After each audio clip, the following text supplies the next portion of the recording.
our final lesson on Surds, and it's a good one. It's working things out exactly.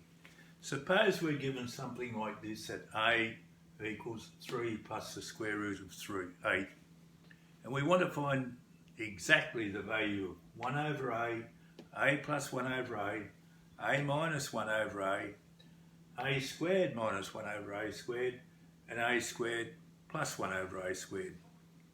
Many students do these from first principles without thinking of the easy way of doing things.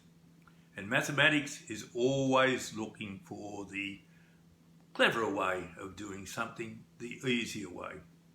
And who knows, if you look at things often enough, maybe you will discover something that will define you as the genius that you really are. Let's start with the first one.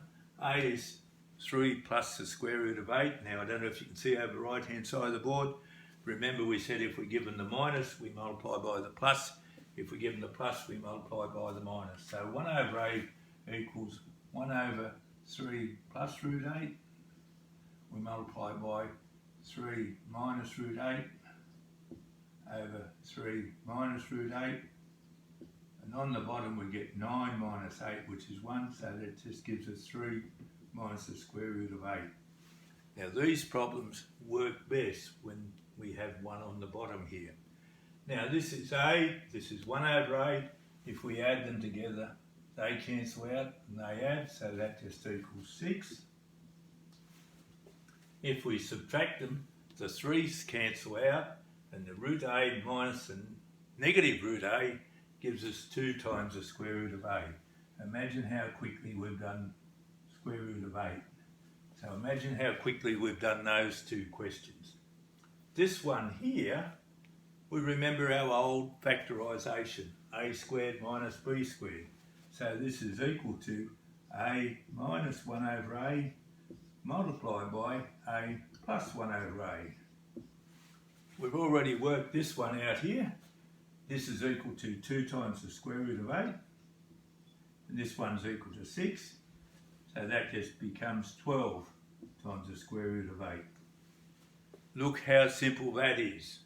Now most students, if they were given this and asked to go straight to that, they would square the a, they would work out 1 over a, and they would square that, and then they'd have 2 complicated surds to add together, and they would do the problem.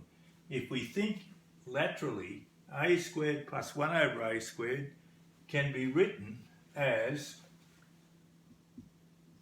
a plus 1 over a all squared minus 2.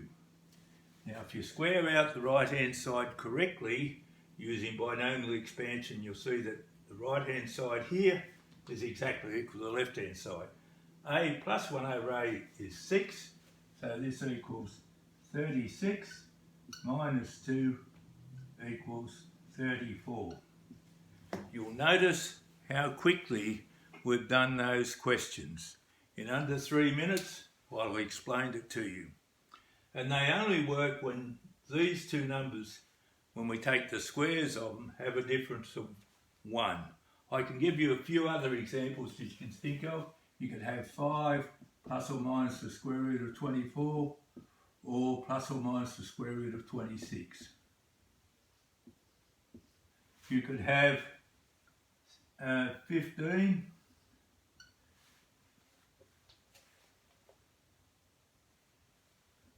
the square root of 15, I'll write that again. We could have 4 plus or minus the square root of 15, and so forth. You can probably think of a lot of other pairs where it works.